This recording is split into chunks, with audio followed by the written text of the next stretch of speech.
پتہ ہے خیبر میں وہ مرحب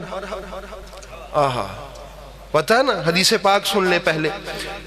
فرمایا اِنَّ رسول اللہ صلی اللہ علیہ وآلہ وسلم قال یوم خیبر، خیبر والے دن نا میرے نبی نے فرمایا. یہ بخاری شریف میں، مسلم شریف میں اور سنن کبریٰ میں حدیث پاک ہے. بڑی خوبصورت حدیث ہے.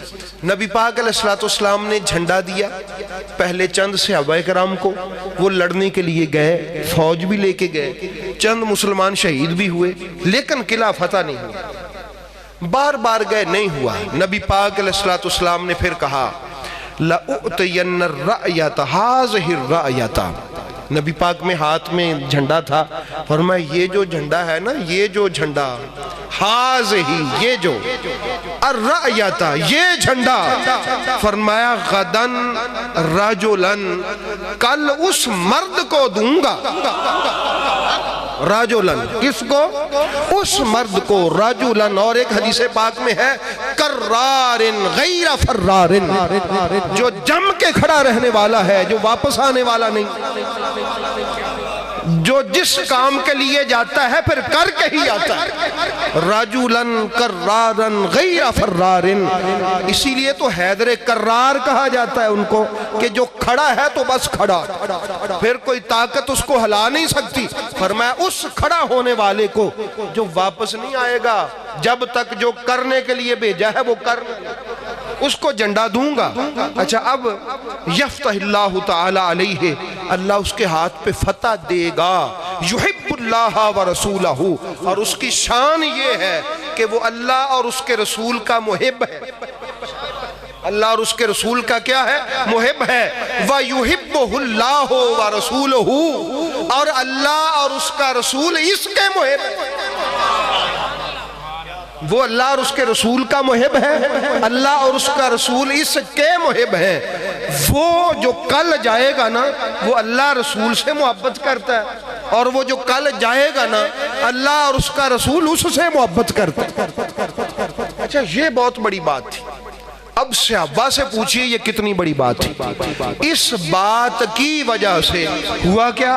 فَلَمَّا أَصْبَحَ النَّاسُ غَضْبًا عَلَى رسول اللہ صلی اللہ علیہ وآلہ وسلم، جب صبح ہوئی نا، لوگوں نے صبح کی، كُلُّهُمْ يَرْجُو أَن يُؤْتَى، حدیث پاک کے الفاظ امام بخاری اور مسلم کے، فرمایا سب یہ امید رکھتے تھے کہ جھنڈا مجھے ملے، اور یوں دیکھ رہے تھے گردنیں بلند کر کر کے، اٹھ کے، کہ میری نبی پاک مجھے دیکھیں اور کہیں کہ آجا میں تینوں جھنڈا دلوں.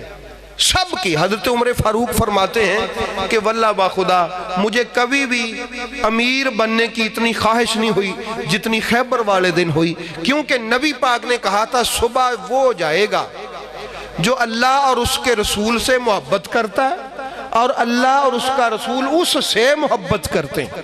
اور یاد رکھیں یہ جو اللہ اور اس کا رسول محبت کرتے ہیں نا، جو اللہ محبت کرتا ہے وہ کامل اتباع کی نشانی ہے. کس کی نشانی ہے؟ کیونکہ اللہ نے فرمایا نا کہ ان کنتم تحبون اللہ فاتبعونی یحببکم اللہ، کہ اگر تم اللہ سے محبت رکھنے کا دعویٰ کرتے ہو تو پھر میرے نبی کی کامل اتباع کرو، رب تم سے محبت کرے گا. فرمایا رب علی سے محبت کرتا ہے. پتہ چلا علی کامل طور پر اتباع رسالت اور اتباع خدا. علی وہ ہے کہ جس کی اتباع بھی کامل ہے، ایسا کامل متبع ہے کہ رب اپنی محبت کا اعلان فرماتا ہے. فرمایا سب تھے مگر یوں دیکھ رہے تھے. میں نبی پاک علیہ السلام نے سب کو دیکھا، فرمایا اَنَا عَلِيُّ بْنُ أَبِي طَالِبٍ، علی کہاں ہے یا رسول اللہ؟ اس کی آنکھوں میں درد ہے. فرمایا علی کو لے کے آیا جائے. علی پاک کے ہاتھ میں جھنڈا پکڑایا، اور حدیث پاک ہیں حضرت سلمہ رضی اللہ تعالی عنہ روایت کرتے ہیں، آپ فرماتے ہیں مولا علی نے جب وہ جھنڈا پکڑا نا اتنی تیز چلے کہ مولا علی علیہ السلام کا سانس پھول گیا. مجھے مل گئی کاڑی. کہا بھی اب آہستہ کیوں چلیں؟ فرمایا ہم بھی ان کے پیچھے پیچھے چلے. پھر آپ قلعے کے پاس جا کے وہاں جو پتھر تھے اس کے نیچے، اس کے اوپر آپ نے جھنڈا گاڑا. توجہ نہیں کی، کس کے اوپر گاڑا؟ پتھر کے اوپر. گاریچ نہیں. کہاں گاڑا؟ مٹی چ نہیں، کس سے؟ کہاں گاڑا؟ پتھر میں، نرم زمین چ نہیں، پھر کہہ دیں کہاں گاڑا؟ پتھر میں گاڑا۔ ہائے ہائے ہائے، یہ علی ہی ہے جس نے پتھر میں گاڑا۔ اب ادھر سے وہ جو ان کے اوپر سے بیٹھے ہوئے تھے یہودی، انہوں نے جھانک کے پوچھا کون ہو تم؟ فرمایا علی۔ اچھا اب حدیث پاک کے لفظ سنیے، السیرۃ النبویہ ابن ابی اسحاق، اس کی دوسری جلد میں ہے یہ، اس میں یہ ہے، اور دلال النبوہ امام بہقی کی، اس میں یہ واقعہ ہے۔ پھر جب اس نے پوچھا نا کون؟ فرمایا علی۔ اس نے کیا اعلان کیا؟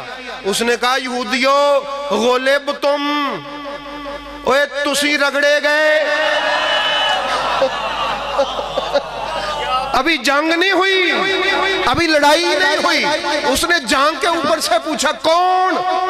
کہا علی۔ فرمایا غلب تم، اوے آ گیا جے جن نے تاڑے تے غالب ہوں۔ نعرہ تکبیر، نعرہ رسالت، نعرہ حیدری، نعرہ حیدری، حیدر حیدر حیدر حیدر حیدر حیدر حیدر حیدر حیدر حیدر حیدر، یہ ذرا حیدر حیدر کیجئے، حیدر حیدر حیدر حیدر حیدر حیدر حیدر حیدر حیدر حیدر، نعرہ حیدری۔ غلبتم وما انزل علی موسیٰ، اور فرمایا جو اللہ نے موسیٰ پر نازل کیا تھا نا کہ ایک علی آئے گا، یہ علی کے ڈنکے کوئی نئے نہیں ہیں۔ اس یہودی نے پکار کے کہا وما انزل علی موسیٰ، موسیٰ پر یہ بات نازل ہو چکی تھی، یہودیوں کی کلونی کوئی فتح نہیں کر سکتا، وہ فتح کرے گا جو اپنا نام یوں بتائے گا علی۔ فرمایا اس نے بتایا ہے کہ میں علی ہوں، اوے تم رگڑے گئے، اب نہیں بچ سکتے، کیوں؟ ان کا علی آ گیا ہے۔ کہا تمہیں اتنا یقین ہے؟ کہا میں نے پڑھا ہے موسیٰ علیہ السلام پر، یہ اللہ کا نازل ہوا کلام ہے، اللہ نے موسیٰ پر نازل کیا تھا، علی آئے گا۔ اوے ڈنکے میرے علی دے کتے آج دے نے، کتے پتہ نہیں کنے ہزاراں سالاں تو علی علی ہندی آ رہی ہے۔ تو احباب گرامی پتہ چلا کہ تورات میں بھی علی کی بہادری کے ڈنکے تھے۔ اس نے کہا غلبتم بما انزل علی موسیٰ، اب تم پر وہ غالب آ جائے گا، کیونکہ میں نے اس کا نام سن لیا ہے جس کا نام موسیٰ پہ نازل ہوا۔ کس پہ نازل ہوا؟ قربان جاؤں میں اپنے علی پاک پہ۔ تسی کسے عام بندے دا ذکر کر رہے، اپنی قسمت تے فخر کرو یار، خدا دی قسم، کسے عام بندے نا۔ یہ علی وہ ہے کہ جس کے نام کے ڈنکے پچھلے نبیوں کی زندگیوں میں بھی بجتے رہے، علی وہ ہے۔ اس لیے احباب گرامی تو مولا علی علیہ السلام کا جب نام سنا نا، وہ مرحب والا مسئلہ، وہ ہمارے استاد جب وہ حدیث پاک دورہ حدیثی میں ہم پڑھتے تھے نا، پڑھی یہ والی حدیث پاک مرحب والی، تو انہاں کہا بھی شاہ جی مرحب دا پتا پہلے ہی پانی ہو گیا سی، لیکن وہ خبیث نسیا اس تو نہیں کہ زنانیاں ویکھ دیاں سی اتوں۔ انہیں آکھیا بھی جے میں نساں تے رہ تانی ہوندی تے جے کھلواں تے بچدا اج پھر بھی نہیں، لیکن چلو اس نسن نالوں میں ایتھے ماری جاواں، ٹھیک ہے نا۔ وہ خبیث پھر بھی اس گل نوں رکھ گیا۔